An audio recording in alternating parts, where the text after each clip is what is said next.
Louisiana All American Sports Show. Louisiana All American Sports Show. Louisiana All American Sports Show. Louisiana All American Sports Show. Louisiana All American Sports Show. Louisiana All American Sports Show. Louisiana. If the sports you wanna talk about, then listen to the hottest show that's coming out the South. It's Eric Hatfield and Coach Perry Daniels, man. They're gonna sit you down and tell you all about the game and make it plain. 96.9 FM, that's the station. To hear the best sports talk show in the nation. Without hesitation, you should get with this and get your popcorn ready, boy. You better not miss Louisiana All American Sports Show. Louisiana All American Sports Show. Louisiana All American Sports Show. Louisiana. It's Joker B.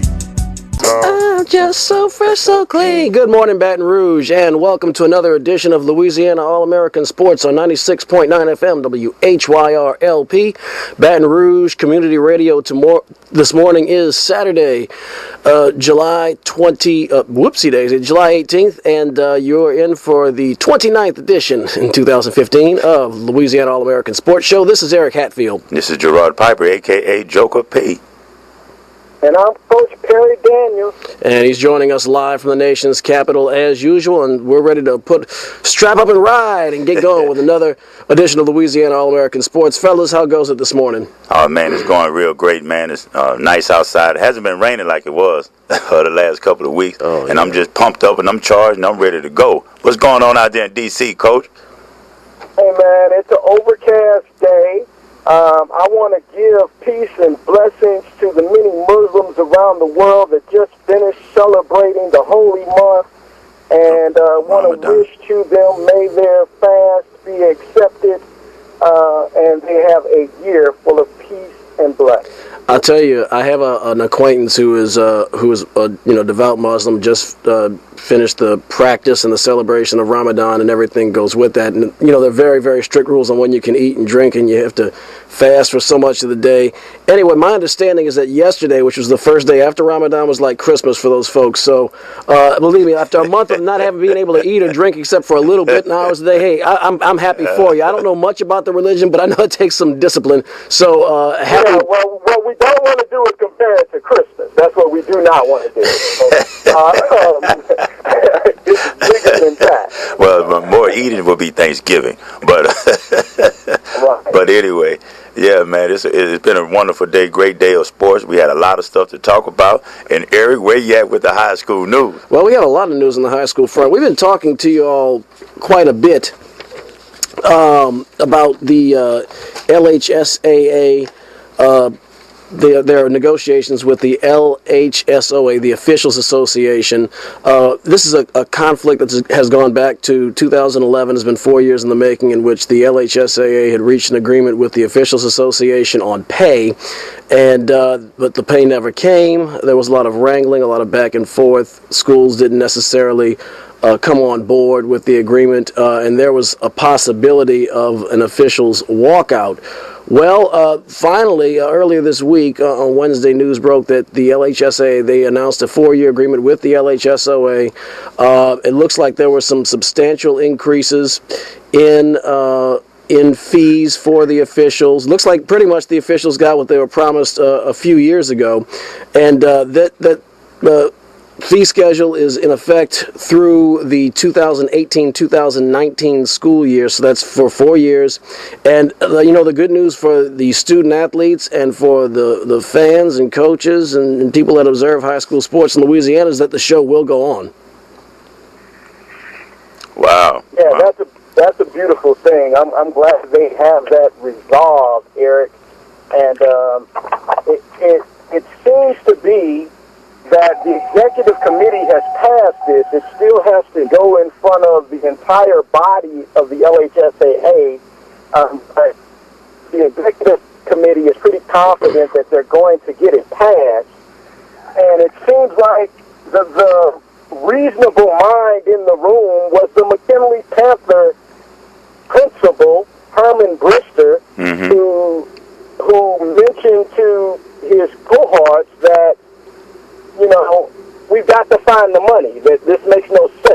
have to do this. So big props to Principal Brister of McKinley High, and I'm just glad to see this thing resolved.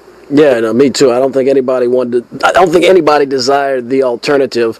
We speculated and discussed for a while. I mean, I think as far as the ethical and moral high ground, I think the officials had that, but that's all well and fine. The money still has to be paid up, and I'm just glad that it got done and that the new executive director of the LHSAA, who really stepped, it's Director Eddie Bonney, stepped into it when he took over, and I'm just glad he got it resolved. And look, he said he'd get it done, and he said it'd be difficult, but to his credit, he did get this resolved, and it looks like everything that was agreed to was given to the officials. So so as far as first impressions, that's definitely a check mark, I think, in Mr. Bonney's on Mr. Bonney's grade sheet. Yeah, I think so too. I also think that when you hear people say, or you hear the organization say, we don't have the money, or we don't, but it seems to me like they always come up with the money. You know what I mean? I think that the sports is growing so much, especially with high school basketball, a lot of these sponsors, and the way these teams now are advancing, man, they have the money.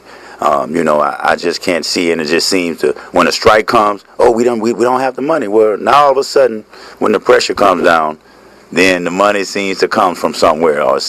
You can find the money with all of the money that's coming into this sports, and the way that I've seen sports, especially high school basketball and football, and the way that these guys are, bringing in the people, more, especially here in South Louisiana, Baton Rouge. So, I want to give kudos to those guys too. I'm glad they came to a resolution so we can get back to what's really important. All right, get back to the action on the field. Yeah. I don't have the money let's get a coach's perspective. Yeah. And I have on the phone with us the newly hired head football coach of the Brusly Panthers. Okay. Coach Marc Brown. Coach, how are you today, sir? I'm doing good. How you guys doing today? Doing good, Coach. Great, Coach. Thanks for joining us. Yeah, so, Coach, do you want to weigh in on that and kind of give your perspective on that issue? Yeah. You want to grill him first, or you want me to grill him? I'm glad that it's done. And I do think, with my short time at East Iberville, before I came over to Brusly, in most cases, the money is there. I think that the only time, or the only situation where there's actually maybe a money crunch, or your smaller schools, like at East Iberville, who don't put out, who doesn't, and the record has something to do with that. I understand that, but still in all, there's some, and you can't make everybody happy. We all know that. There's no perfect scenario where everyone will be happy in that. I do understand that, but there are a few cases where, it is a little money crunch. You're trying to stretch it a little bit, but like you said, at the end of the day, you find a way to get it done. It gets done. You just have to, sometimes in some situations, some schools be a little creative or whatnot, but the bottom line is, you find a way. You have to. There's no perfect solution. But the main thing is it got done, and we're going to play football. I think that's at the end of the day. And I think that everyone will be able to somehow, some way, get it done and be able to pay those officials. See the needle better moving? Can they hear him? Go ahead, Coach. Okay, yes.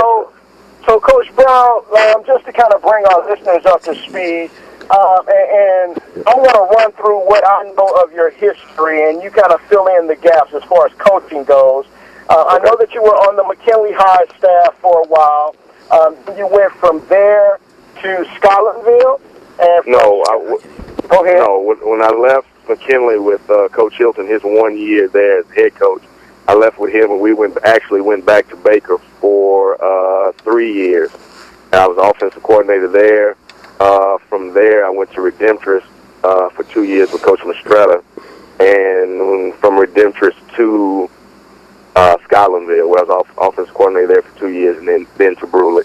I was at Brusly 2 years, left last year, went to Livonia as offensive coordinator, and now I'm back at Brusly as a head coach. Okay, in between Livonia and Brusly, there was a stop at East Iberville.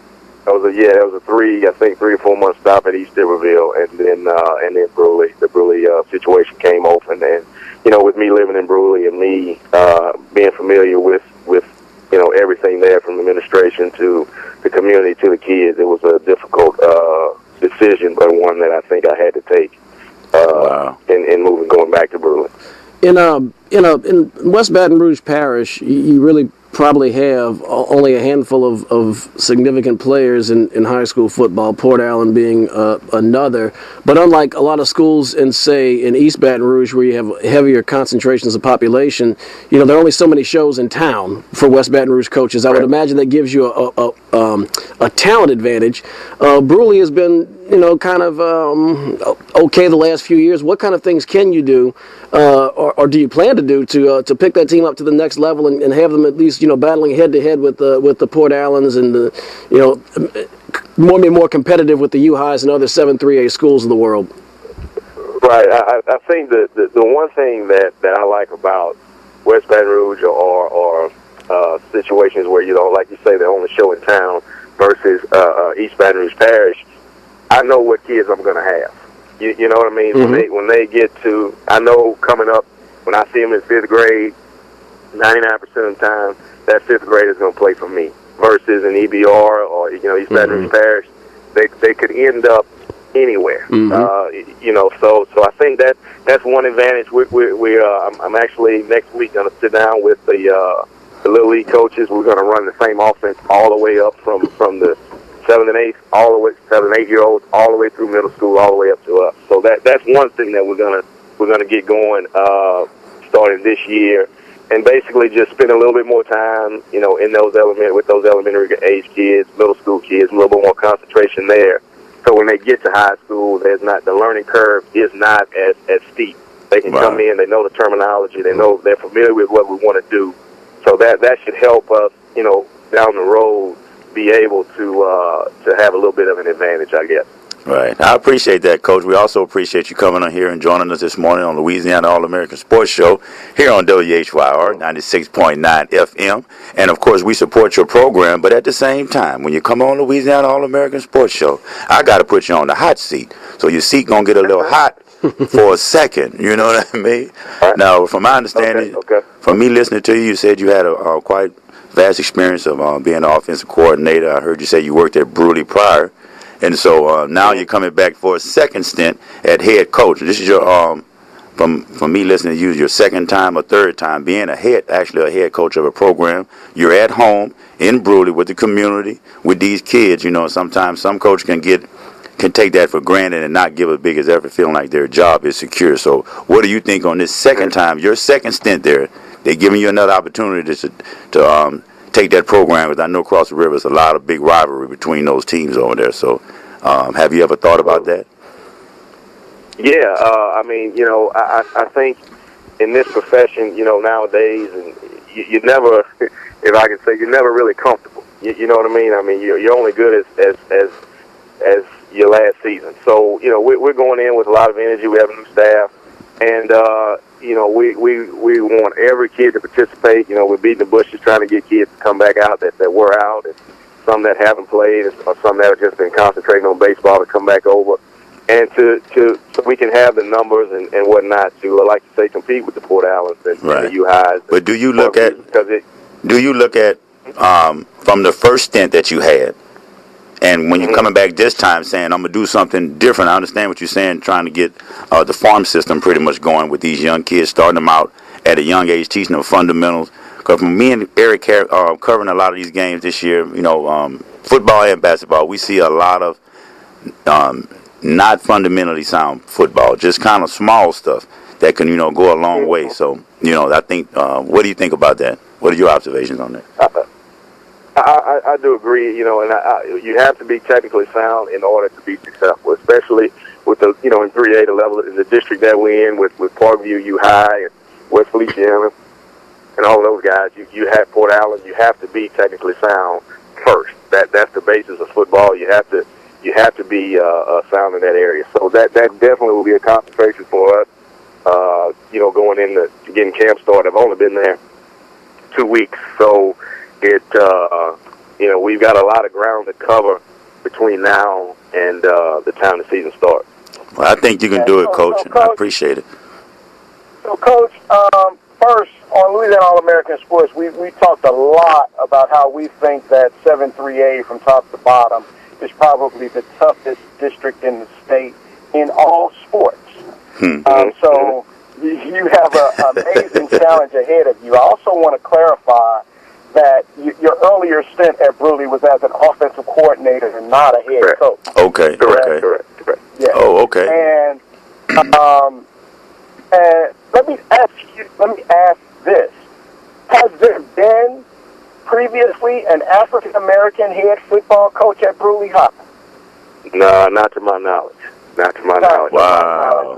Okay. I don't think they have. I don't think they've had one in the past. No. Wow. Wow. That's big, my brother. Huge shoes there. Exactly. The mold, and you are the right man for the job, without a doubt.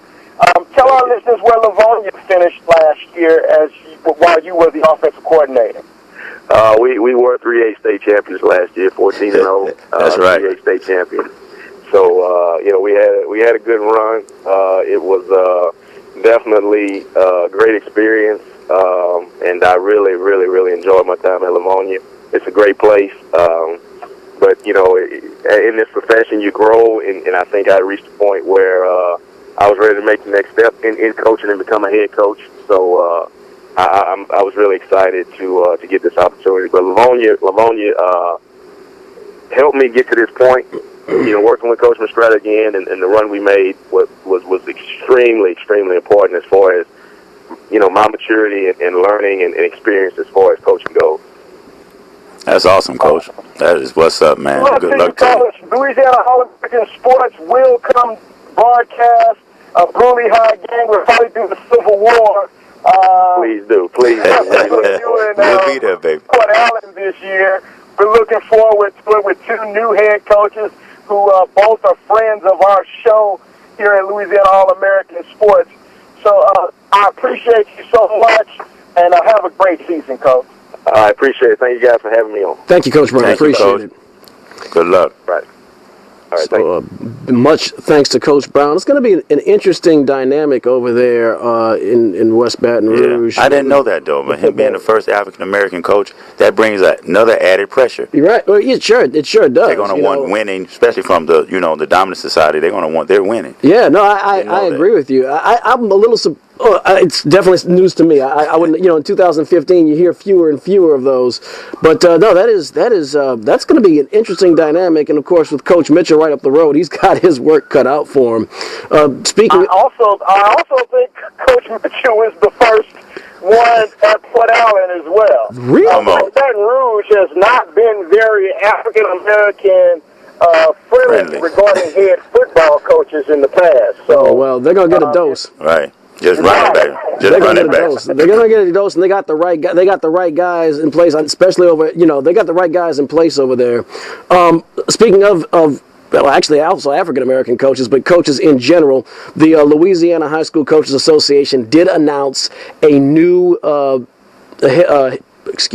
new director of the LHSCA. It's Terrence Williams, who most recently served as the head coach and athletic director of now defunct Redemptorist High School from 2013 to 2015. Prior to that, Williams was a teacher and a coach and athletic director at Donaldsonville High, Lee High, U High, Jackson High, and Christian Life Academy. He has a pretty diverse resume. So he'll be responsible for the football, volleyball, basketball, soccer, baseball, and softball all-star games, among other things. The summer coaches clinic. He's going to have his hands very full. But just looking at this this gentleman's resume, it is quite impressive. He competed in football and track at Kentucky State University, graduated from LSU in general studies, and had received his master's in sports administration from Southern Miss back in 2002. So it tells me he's a fairly just between his picture and that date tells me he's relatively young. Perry, are you acquainted much with Coach Williams? Can you shed any light on that for the audience?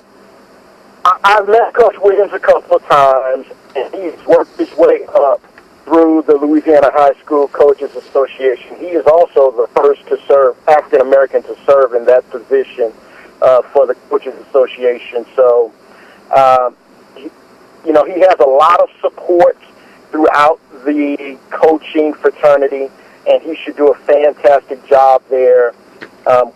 in that position. All right. Joker. Yeah, man. I don't know. Y'all want to go to the music, or you want to maybe talk about the SWAC? Let's go to the music, because I have a real deep song here. It's actually probably the first conscious song that I've ever heard. It is the first conscious song that talked about the situation was going on in society in a hip-hop form. So I want you to check this out. You'll know what it is.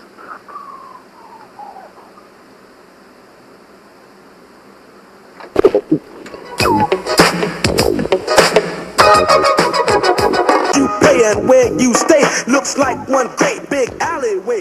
Man, I remember them days right there, man. That Don't was actually push me. Yeah, 1982. Well, I used to like that song. Yeah, 'cause most of the songs back then was kind of party rap and, just hip-hop, regular breakdancing. But that was kind of the first song that I heard that was talked about the situation that's going on, in the community. So, I thought about that and how it translated still to 2015 of what he was talking about.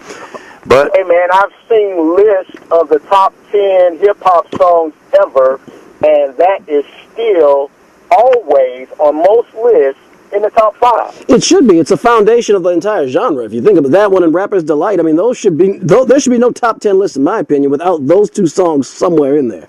yeah, If not very close to the top. and I totally agree with you. But hey, speaking of the young people, here in the SWAC released his 2015 preseason All-SWAC football team yesterday, and Southern had a couple of guys that made the first team. They actually had 3 guys that made the first team, but it was actually John Gibbs Jr. and linebacker Courtney Berry from Alabama State. They were the ones that was headlining the announcement. Southern, the first team All-SWAC offense is going to be quarterback John Gibbs Jr. from Alcorn State, running back Leonard Tillery from Southern, running back Jonte Abear from Prairie View, offensive lineman Marcus Cook from Jackson State, another offensive lineman Damian Love from Alabama State, offensive lineman Glenn Hazley from Prairie View. We got an offensive lineman from Southern, Anthony Mosley.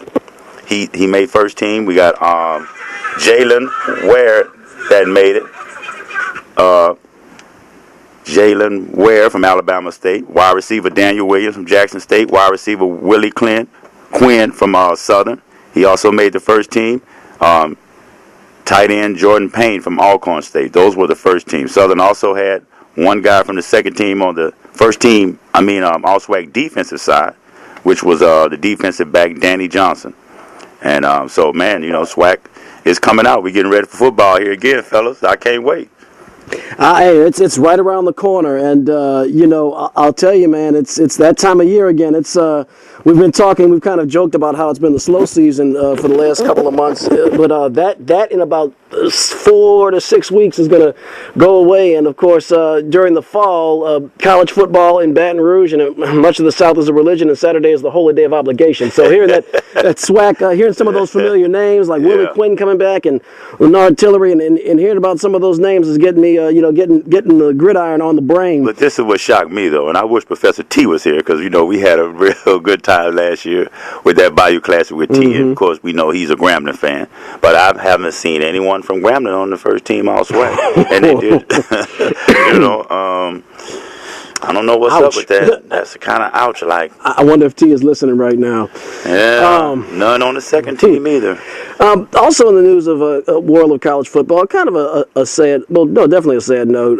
Bill Arnsparger was one of the top defensive minds in professional football and a former coach at LSU in the mid-'80s, passed away last night at the age of 88 at his home in Athens, Alabama. He coached LSU for 3 years between 1984 and 1986, took them to the Sugar Bowl twice.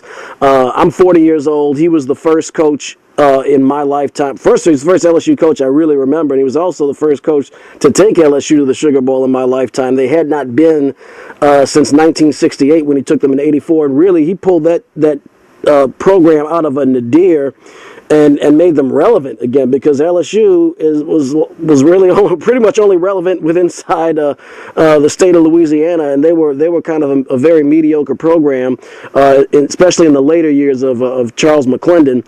And Arnsparger, then of course you had the death of the coach they had hired, but Arnsparger came on board and got those guys. Like I said, he brought them back to relevancy around here.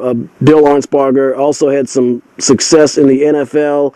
I believe he's been to, I want to say, 5 or 6 Super Bowls, 4 with the Dolphins, one with the San Diego Chargers, and I feel like I'm leaving one out, but he's had some success, won a couple of rings. He was the defensive coordinator, really the architect of that no-name defense in Miami that had the perfect season in '72, and then 10 years later, the Killer Bees that, made it to the Super Bowl. He's a heck of a football mind, and, he lived a full life, but nonetheless, that fraternity will miss him. Bill Arnsparger dead at the age of 88. One of the greatest minds, defensive minds, in the history of the NFL. Wow. He was just a class act all the way around. In 1986, I had the pleasure of going to LSU football camp that was under his direction, and he's just a class act. And LSU alumni should really miss him, as well as the NFL alumni and those that are knowledgeable about the NFL will miss Coach Bill Arnsparger. Good guy and a lot of success, and he will be missed. He was what do you call it? He was a credit to the sport. Also, do we want to go to? I do have an update or an advancement, I guess, on the FSU story we talked about last week. If we want to go into that, or we can go. We can go into that. Also, you talked about Josh Smith. I also want to say R.I.P. to Coach Arnsparger, and of course, I remember him too. And growing up, we're all in the same era with Dalton Hilliard and what LSU was back then, man. And Eric Martin and the way he kind of left was kind of strange. Yeah. I don't want to get into it because he's dead now. Right. I thought that the way that they let him go wasn't cool. No, it wasn't, and we had coming to us as a community because Mike Archer was okay, but then they went into that deep funk until a man we're going to mention a little later today for a completely different reason came along. So right, but we can go in the direction you want to go in. We had talked about that story last week, so it did advance. The Florida State. We discussed briefly the incident with I guess now former Florida State University quarterback DeAndre Johnson and an incident that he had at a bar that resulted in being put off of the football team. Well, anyway, the Florida State University president outlined a plan for improving student-athlete behavior. He's going to require the athletes to take a course, basically requiring students to understand their social responsibilities as student-athletes. I won't give the whole rundown, but there was a very interesting article on ESPN.com, and apparently the gentleman who was, I guess, working as a consultant met with some of the players. I'm sorry, it was the president. It was President John Thrasher, and he said to some of the players, he met with some of the players, and he said, "Are there any leaders in here?" And then he shouted again, "Are there any leaders in here?" And he said at first only about 10 people stood up, but as President Thrasher moved towards the team and raised his voice, every last one of them stood up. And they said, do you understand the consequences and concerns? Are we going to get through this? I think that's a good idea. I know there was some talk last week about him kind of being draconian and across the board, but I think, I do think it's good that somebody at the president's level, because often they'll say, tell the athletic director, it's your problem, fix this. You have the president of the university coming down and saying, you guys are leaders, act like it. I do like the leading from the front that this president is taking, as opposed to issuing some vanilla statement and throwing it into somebody else's lap. Yeah. Well, he's taking some action, which is better than no action. I don't know what's going to come of this. Well, I think that the pressure has come on, and where he has to do something. I would ask this question: how long has he been the president there? How long has this culture been going on? And is he just doing it now because the pressure is coming on him? Has he allowed this to happen, or does he really have real concerns about his students, athletes there? Sort of like Roger Goodell in a sense. He let a lot of stuff go on, but when the pressure came down, then they get overly aggressive. You know what I mean? They get overly punitive. So I'm not going to reserve judgment until I kind of find out a little bit more about it. Of course, it's a good thing. Right. I think he has to do that. The culture down there, it's been a lot of arrests with the James Winston. Even before that, it's just that those were the ones that was highlighted. But it's been a lot of stuff going down there in Tallahassee. So, and Perry brought this point up last year when the Jameis Winston stuff was going on. A lot of the reason we knew so much about Jameis Winston's stories and his antics is because he was famous. Jameis, he was the best college player in the country. He was a Heisman winner. The sexual assault allegation was pretty serious, but nothing came of that. And the rest of the stories really were drops in the ocean compared to that. But because of who he was, those incidents came up. But Jimbo Fisher was willing to stand behind it and said, look, you all can get excited over this in the media. I'm not changing what I do over what amounted to what I call post-adolescent antics, in my opinion. But now the last couple of things between DeAndre Johnson and now with Cook, the running back, it's starting to get a little ugly, and you can't sweep it too much under the rug anymore. I think it's a combination of both. He has to take some kind of action, and he should be concerned. And it's past the point. These last couple of incidents are past the point where you can look the other way. You got to do something. And for him to make the student start taking a course, then to me this is something that has been going on. This is not nothing just going on with this team or a couple of players. He's saying, I'm finna start from now. Even the players coming in, I'm getting ready to rewrite the culture down here. So I'm getting ready to start doing this. You're not going to be able to go to bars. I'm finna start tightening it up a little bit, and so I can't blame him for that. So, So here's my question, guys. I'm not very familiar with this story. I've kind of perused it in passing over the past couple of weeks as it's developed. Did the other person in the incident, was she an FSU student? I believe she was, but I don't want to put my hand on the Bible and swear to it. I think she was, though. Okay. So if she was an FSU student, then it would seem to me that not only do you need to change the culture of the athlete, you also need to change the culture of the student body. Right. Because she was wrong, too. To do what she did. She exactly. Was wrong. Yeah, she was definitely wrong. But here's the thing. So I'm not defending any actions here, but if you're going to change the culture and you are the president, then you change the culture of the entire university, and that means encompassing everyone. Lastly, on the subject, and we're going to move on, is that a characteristic of white cultural dominance is being punitive. And I'm not certain if this falls into that because I haven't really dug into this story. But it is interesting to me that Joker used that word, and that is a main characteristic of the dominant culture. Hey, well, since we're on this subject, let's go ahead and just cook. We're cooking right now. I'm going to ask you this question. This is a question that I had, and I want you to really think about this. We talked about already the Bruce Jenner story. We talked about the Caitlyn Jenner, same person. What occurred to me was if Bruce Jenner was black, and Bruce Jenner's getting a lot of support from his people, from his family, being Caitlyn Jenner. If Bruce Jenner was black, let's just say hypothetically speaking, because people don't realize, these young people don't know how big Bruce really was when he was in the 70s. He was on the cover of Wheaties. Back then, you couldn't be on the cover of Wheaties unless you was an ultimate superstar, not a regular superstar. You had to be Michael Jordan, really up there. Michael Johnson when he won the Olympics. Bruce Jenner. So let's just say Michael Jordan comes out and says he really was a woman, and he wants to change his name to Michelle Jordan. How would you think that would be? I mean, really, he has a family. He's got older now, like Bruce Jenner, and now he gets to the point where he say, I want people to know I'm Michelle Jordan. And he goes and get his Adam's apple shaved. He gets a wig. He gets makeup, and he gets all these things done to him, and breasts and everything, and he comes out. Do you think he would be received like Bruce Jenner? I'll take two points of that. First of all, I don't think everybody's universally received Caitlyn Jenner as. I think I understand that Caitlyn got the award for the courage or whatever it was in the ESPYs, and that's nice, good for them. But I don't think that it's not without controversy. And Michael Jordan is as big of a star as there's ever been. So you could take all the both sides. Bruce was a star, right? But not like Michael. And not like Mike. I don't think we've had anybody like Michael. Maybe LeBron, but very few.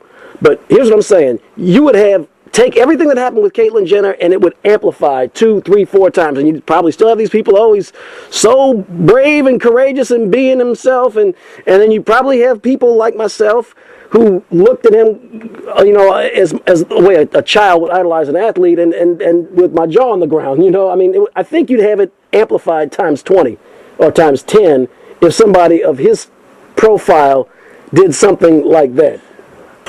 What do you think, Perry? I agree wholeheartedly, Eric. I think the African community would be hostile, upset. They would be very angry with Michael Jordan or Michelle Jordan. I hope Mike's not listening to the show. That's all I can say. So he did not get support there. However, I think he would get support, and a lot of it, and would be placed in the media in heavy rotation by the community in the mainstream. That would be a story beyond stories. That would be if Michael Jordan. Let's talk some realism here. Yeah. We can go to. Also, did you see the ESPYs awards the other night? I wanted your opinion. I didn't know if you guys knew that they gave Ronda Rousey the Fighter of the Year. Oh, I could buy that. Over Mayweather. I could buy that. Have you ever seen that woman fight?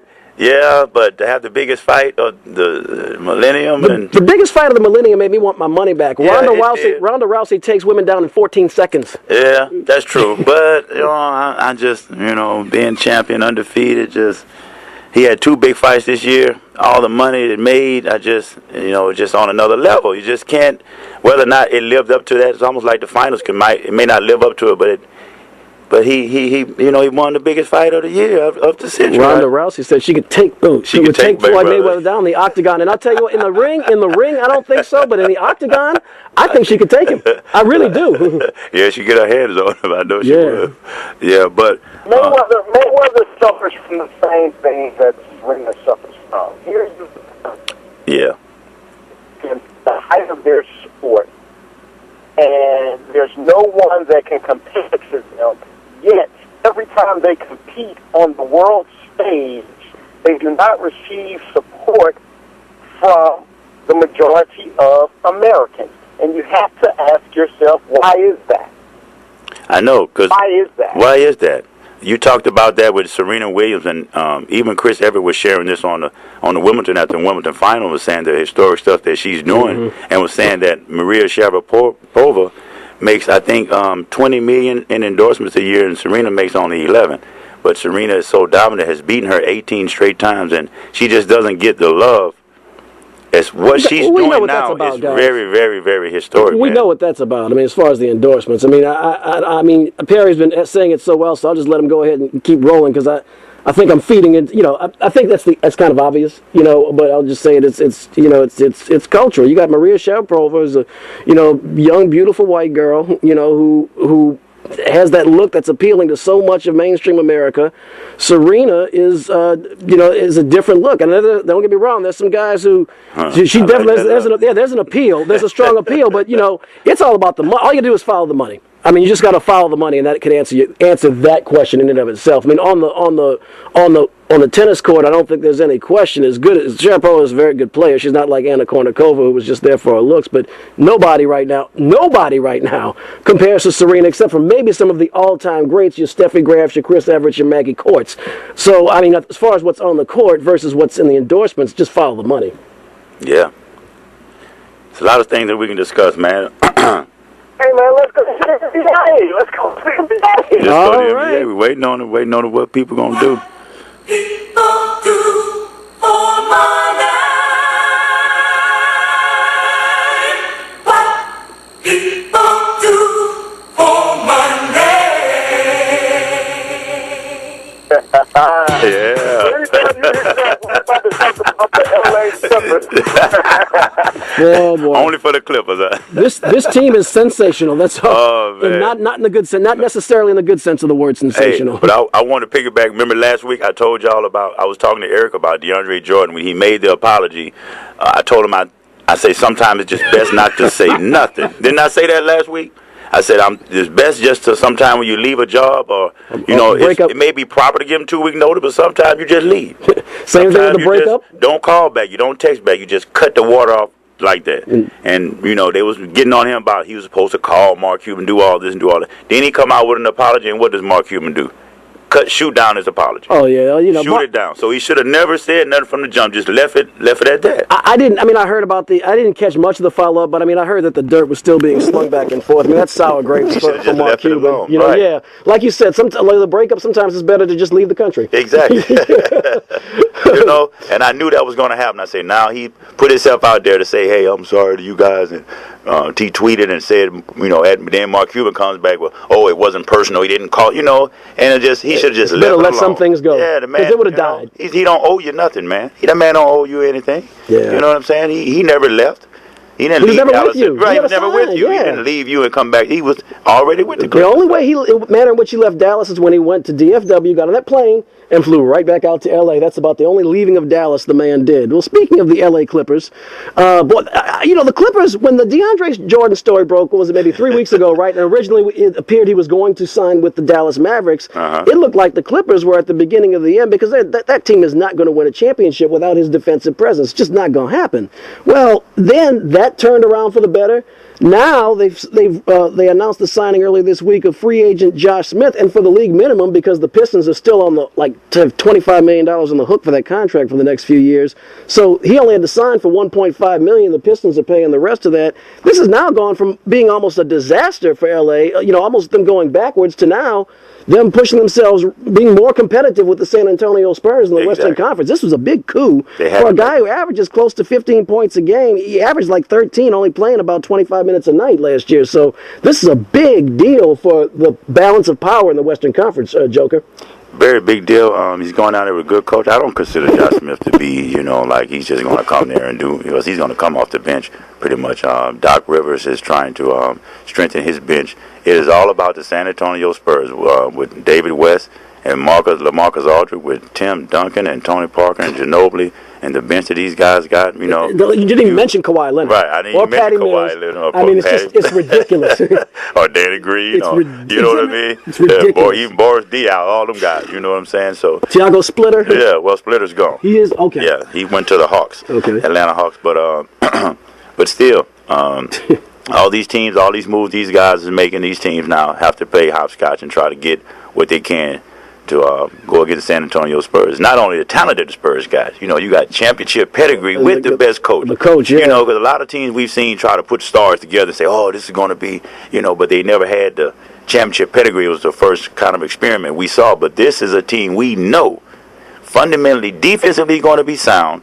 Great coach. He don't take no mess. You know what I mean? He's not going to have them out. They're going to be out in the club and all that, everything. So it's pretty much almost theirs to lose. In the West. In the East, Cleveland Cavaliers. Pencil them in. Yeah, right, it's going to be LeBron versus Spurs Part 4 coming up. But like I said, the Clippers made themselves more competitive. You best believe, though, the Spurs have got the Clippers circle on their calendar after the way the Clippers knocked them out last year. It's going to be great, though, because you got Golden State still there, the defending champions. We haven't even talked about the Warriors. We haven't talked about them. Right, so it is going to be, man. I'll tell you, though, man. Go ahead, Perry. I'm going to disagree with you, though, Joker, man. These are as bad as the only thing that can mess this Clippers team up is Doc Rivers. Hey. It's the only team. And what did I say in the playoffs? What did I say in the playoffs last year? Everybody was giving Doc. I didn't give it to Doc. I blame Doc Rivers for that collapse. I blame him. I blame Doc Rivers. To me, Doc Rivers is on the hot seat. We've been giving Doc Rivers a pass too long. Yeah, he won a championship with Boston, but for you to have the sixth man of the year, the best rebounder, you got one of the best point guards, you had playoff experience last year, and for you to lose and let Houston come back from down from 3-1, Doc, you on the hot seat. You talk a good game, you have great interviews, you're a good guy, but we need results. You came to L.A. to do something and talk to all that about what you're going to do. You got Blake Griffin. You got everything you need. You got a bench. Jamal Crawford. Exactly. You got the sixth man of the year. Now you added Lance Stevenson. Yeah. Right. You added Paul Pierce. Of course, that might add to the circus act. Josh Smith. Yeah. Well, you almost changing my mind. You almost changing my mind, Coach, when I think about it. But maybe Doc's talent lies in the front office and not with the X's and O's. Ooh. Hey. That was straight fire from Coach and from Joker. Hey, That's harsh. At the end of the day, you really look at it in Boston, that team he had was a powerhouse. Right, and it was from the signing. It was really from the signing. It was from the signing of KG. I mean, when he was at Orlando, he did okay. Where else he coached? Detroit, wasn't it? Did he coach the Pistons? I don't think so. But he was. Yeah, in Orlando they made some steps. But I get your point. Though, look, he's put some talent together. Lance Stevenson almost adds to that circus show atmosphere in L.A. Very talented player, but we also know when he's what he's capable of on the other direction. But you're right, it's a lot of talent. But when you rattled off San Antonio, when you rattled off the players who are returning, and they re-signed, and their free agent signees, it's like it's almost unfair. Hey, but on paper, when Perry just started announcing the players on paper, right, they should be able to compete with Paul San Antonio. Pierce. They should. Paul Pierce, Lance Stevenson, defensive specialist, right, and then you just signed Josh Smith, right, and you got the best power forward. You got Blake Griffin, you got the point guard in place, you got the sixth man in place, Jamal Crawford, you got the best rebounder, yeah, with Jordan right, and block shots. Oh, come on, man. I mean, on paper, but I don't know. Chris Paul and Doc Rivers, to me, Chris Paul seems to come up short a lot in the playoffs, but I'll kind of give him a little pass, but I can't give him no pass. I don't give him no pass. And you know what? Maybe it's not Doc. Maybe it is Chris. That's a very good point. It could be. Maybe Right. It's not Doc. Because he comes up short a lot. He does good in regular season, but there's always something. Just like I don't even want to get off him when he was at the Pelicans. When he let San Antonio lost that game 7 in New Orleans. And then Houston just this last year. I mean, just last season, there was no excuse for that. And it was 1 year he was with Dallas. He hit the player and got put out, suspended a game. It was a playoff game. He was in the Mavericks, and he hit a player in the private area. Right. Did something where he got. When he first got to L.A. Grizzlies? Might have been. It might have been. It was a first-round game. Yeah, it was a first-round game. It was a couple of playoff series that he, has done some things. He has a good image with State Farm, but... Hey, Joker, speaking of which, we have to give an assist to one of our fellow hosts, because in 9 minutes we have coming up Noel Jackson with Music Satisfaction. Here on 96.9 FM, WHYR-LP, Baton Rouge Community Radio. Let's talk some NFL. Yeah, man. NFL, I was already ready for that. It was one thing with the Colin Cowherd. I don't know what happened with that. He has left ESPN. It is over with him. And Cowherd, who's of course very known for his hot NFL takes, he's negotiating a deal with Fox Sports Radio. So that's his next big money deal. They haven't tied it up yet, but that is his next move. He's doing the Dan Patrick thing then, huh? Yeah, exactly, precisely. Right. So in the National Football League, oh boy, I don't even know where we can start. Joker, you want to throw one out there? I mean, we have a handful of stories that have transpired and that are developing. Even with Deflategate, it's always a surprise to me. I was looking online. I saw that they auctioned off the football for Deflategate and got $44,000 for it. That's a lot for some deflated balls, man. Right. 44, geez. I don't think I'd pay $44 for a good ball. Someone paid $44,000 for a deflated ball, boy. Wow. Boy, that's how influential and powerful and famous Tom Brady is, when he can take the air out of his balls, and somebody will pay $44,000 for that. And of course, we're waiting any day now for the Deflategate, the final result of the appeal of the Deflategate suspension. Tom Brady will, of course, miss the first 4 games of the 2015 NFL season unless actually it's not Commissioner Goodell hearing it. He appointed another arbitrator on that, but that should be coming down any day now. Greg Hardy's suspension was reduced. I believe it was from 10 down to 4. What was it, Perry? I know we had talked about this. 10 down to 4. It was 10 games down to 4, which I think was, again, I thought even though he got paid last year, he didn't get to play last year, and he wasn't. If you followed the case, there was definitely some hair on it, but the bottom line is he was never convicted of a crime. I think enough is enough. I think 4 games is I think that's enough, in my opinion. He suffered enough, man. He took a beating. In his public image. He also dished one. Yeah. But, allegedly. Yeah. But allegedly, right. If you're not found guilty by the court of law, what justification do you have to give any suspension? At the end of the day, you're exactly right, Perry, because when you really look at it, you're just saying, now you're just going off your own opinion now. You have no fact to say I was ever convicted of anything.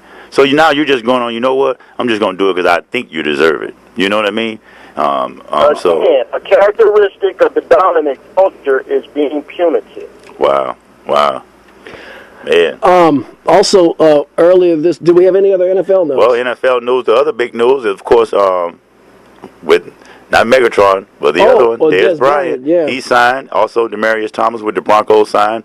I think 5-year deals, $70 million. That's a lot. It took Dez Bryant And see, this what kind of bothers me too. 45 mil guaranteed. Yeah, 45 million. Yeah, the most. 20 up front. Yeah.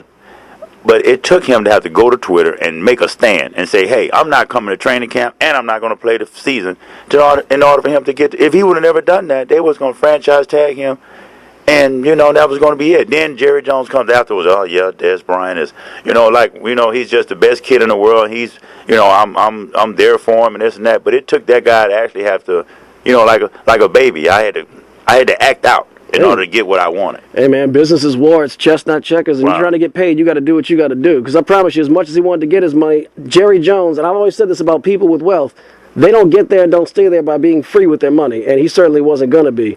I would say I'm glad for Des Bryant personally, but I'm not really glad it worked out because I don't like the Cowboys. I've been very happy to watch him hold out a little bit. But the real beneficiary, though, was Demaryius Thomas, though, who was I don't think he had quite the leverage or the public profile that Bryant or the Cowboys had, although he did have some of the numbers to back it up. When Bryant got that deal, it was pretty much Pete and repeat. And the Broncos made a similar offer to him. I think he benefited by that news breaking. I think they must have said, look, whatever Des gets, we'll give you similar. Exactly, and their agents was looking at each other. It was going out throughout the process. They both was comparing to, oh, he got this, well, I'm going to get this. If he asked for this, then I'm going to get this. And I think that it was a great, great move by Des Bryant. And, of course, he signed with Jay-Z, with Roc Nation as his agent. And I bet they let him know, hey, you already let the running back go to Philadelphia. DeMarco Murray, right? DeMarco Murray, which was a big percentage of your offense. If you let Des Bryant go, they showed the numbers. Des Bryant and DeMarco Murray contributed to almost 60% of all of their offense last year. Only maybe 7% went to Witten, only 8% went to these other guys. So if you took those two guys away from Dallas Cowboys, they wouldn't have. They got a problem. Come on, man. Yeah, you got a big problem to replace Des Bryant. Now, you can probably plug in a running back to kind of halfway plug it. And get some yards. Right, and get a few yards because you got a good offensive line. Right. But to replace a guy that goes get the ball when you throw it, the beast and the physical nature that he goes at the ball, you're not going to replace him at all. No way, yeah. Yeah, Tony Romo would have looked. So they had to pay him. They had to get it done. It was any game of chicken. The first one to blink loses, and they both came up to the cliff. But eventually, I think Jones, but he had to. I mean, none of this is surprising to me. It would have surprised me if they had slapped the tag on him and he'd started missing training camp. What surprised me that Des Bryant didn't put this pressure on him a lot earlier. But I think it may have came down to But he knew this earlier. I know he knew the stats and what was going on, but. He thought he maybe kind of gave him a chance to see if they're going to come on their own and do it. You know what I mean? But hey. Earlier this week, the Major League Baseball hosted its 86th All-Star Game on Tuesday. Really touching moment, I thought beforehand, as voted on by the fans. The Major League Baseball presented its 4 greatest living ball players. I think this was in the order of the vote from 4th to 1st. Okay. Johnny Bench with the Big Red Machine from the Cincinnati Reds back in the 70s. Sandy Koufax, possibly the best curveball in the history of the game, left-hander for the Dodgers. Henry Aaron, the former home run king from 1974 until 2006 or 7. It's 2007. I think you're right. I think it was 2007 when it was broken by Barry Bonds. And in my opinion, the greatest living ball player, and I think the fans got it right if this was the order, Willie Mays, who was as much of just an incredible player all around, both ambassador on the field and otherwise, that one has ever seen. Of course, known for one of the iconic greatest catches in the history of sports in the 54 World Series. 54 World Series. Eric, who is your top 4? You said the top 4 of all time. Who are your top 4 baseball players right now, 2015? I knew you were going to put Mike Trout's number 1. For me, that's a no-brainer. I think number 2 and 2A are Bryce Harper and Andrew McCutchen. I think Harper's a little more edgy. McCutchen's a little more polished and a little more speed, less power. 4, I'm actually going to pick a pitcher, and that's Clayton Kershaw. And I know normally you wouldn't put a pitcher necessarily, but he's just so, at least in the regular season, he's dominant. Maybe the most valuable player. Yeah. If you had to pick a person, you think Clayton, what do you think about the pitching this year? There's been a couple of no-hitters. What's this guy's name that threw the no-hitter and came right back and almost threw another one? He's a kind of older guy. Yeah, you're talking about not for Cleveland. Why am I going brain dead? It's not the Reds, is it? It's going to come back to me in a minute. But Max Scherzer. That was my thing, and he plays for the Nationals, one of the best pitchers in the game. He almost had a perfect game, actually. The pitching this year... Go ahead. Strasburg? No, he's talking about Max Scherzer. When Scherzer pitched that no-hitter earlier, and then he came back and almost pitched another one. The pitching's been, just the last 3 or 4 years, has been as good as it's been in my lifetime in baseball. Partly, I'm sure, because you got the steroids out of the game. Perry, I know you said earlier this week you wanted to talk about those greatest living ball players. Go ahead, baby. Yeah, well, instead of 4, it's just a shame. It's just a shame that there wasn't 5. I agree with those 4. Absolutely. But Johnny Bench, we may not have ever, wouldn't be as prominent in the public eye if it wasn't for his team, who was one of the greatest baseball players of all time, despite what he did. Old Charlie Hustle. What he allegedly did. Should he be in the Hall of Fame? I think, yeah. Rose is missing from that list, and that's just a shame. Now, Joker, you had asked Eric about his top 4. Let me quickly give mine. Okay. And you have to start with Yadier Molina. Here we go. Harry's a devout St. Louis Cardinals fan, folks. Hey, man. Hey, the best defensive catcher in the game. He's a clutch hitter. 60 seconds. The guy that I would start a team with. I do believe McCutchen is up there as well. I'm surprised that Eric did not mention from the offensive side of the plate the right fielder for his beloved Dodgers, Yasiel Puig. Yeah. I love Yasiel. He's up there. Definitely have to include Mike Trout. Mm-hmm. So, Right. and quite possibly, instead of Puig, you may want to get Albert Pujols in there. Oh, well, the Cardinal, the red is just bleeding from Perry today. Folks, that is although he's a great one. No getting around that. Well, first ballot Hall of Famer. Folks, we are out of time. Guys. Great show. Yep. Perry? Let me quickly say, man, that it is a shame also what has happened to Perfect 10 Productions and the Black and White Party there in Baton Rouge. You heard about it. If we can get Terrell Jackson Jr. to join us next week to speak on that. Most definitely. We ready to head out? Yes, sir. ADT, JNS, love you. Have a good afternoon. And lots of love, may He protect us from the evil, into the truth. Lots of love, may He protect us